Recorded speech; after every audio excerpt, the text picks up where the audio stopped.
If you're traveling abroad in 2026, watch this before you book a single flight, because international travel has quietly shifted from being about documents to being about data. In 2026, you're being scanned, matched, and approved by systems before you even reach the gate.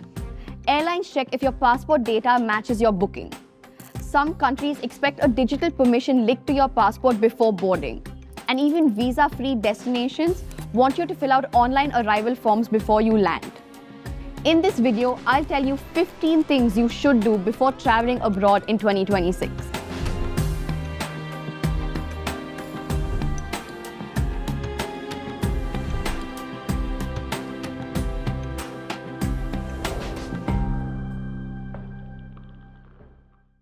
First, if you're going to any Schengen countries, note these down.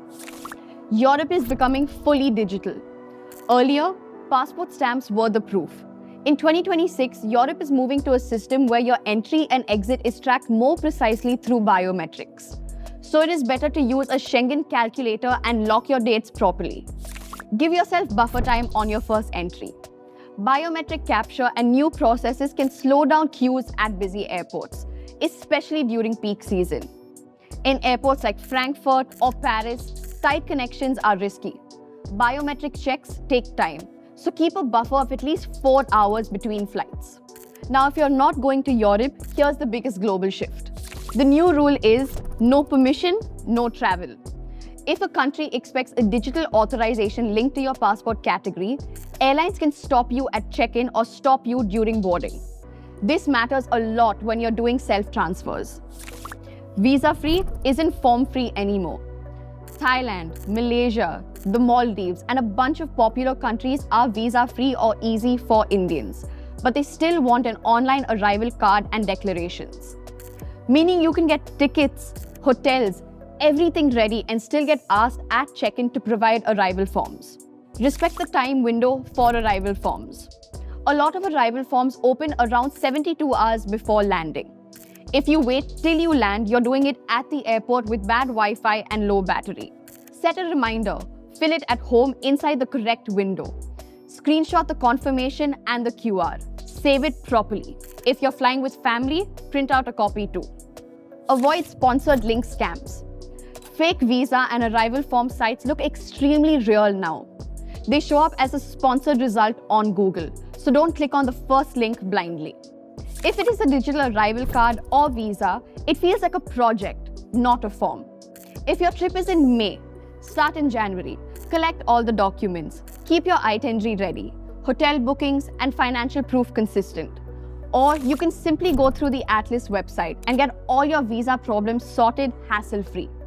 If you don't want visa prep to become a messy DIY process with 10 tabs and 50 PDFs, Atlys helps organize everything in one clean flow. It keeps your checklist, documents, and steps in one place so you don't miss small details that cause big problems. If you value your time, Atlys makes international travel feel way easier. The next point is about your most important document for international travel, your passport. You need to treat it like a hardware device. It's something scanners and gates need to read quickly. Carefully check the condition. If the photo page is peeling, scratched, or water damaged, scanners can struggle. And if airlines can't scan it properly, they can refuse boarding. Also, check that you have enough blank pages, especially if you're applying to countries that still issue physical visa stickers. Do an exact name match audit. This is a massive trap for Indian travelers. Your passport name, ticket name, and visa document should match exactly. If your passport says V. Kumar, don't book tickets as Vinay Kumar. The system doesn't care that you are the same person. It looks for a match. Build a digital travel vault. Make one folder on your phone for your trip and keep it offline ready. Passport scans, visa PDFs, tickets, hotel bookings, insurance, and every QR code. Save both PDFs and screenshots. Pin it to your home screen. Watch your taxes. If your total foreign spending crosses 10 lakhs in a year, the government can take 20% extra as tax on overseas payment.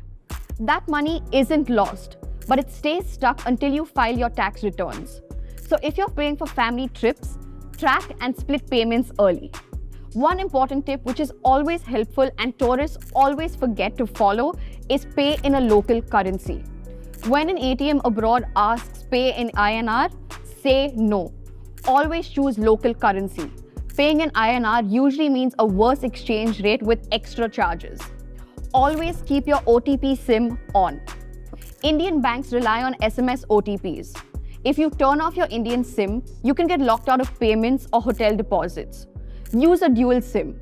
Indian SIM for OTPs and a local SIM or an eSIM for data. Check battery and bag rules before flying. Airports are getting stricter about lithium batteries. Your power bank should be under the common limit and rating should be clearly printed. Some airlines also restrict using or charging power banks on board. So charge your devices before boarding.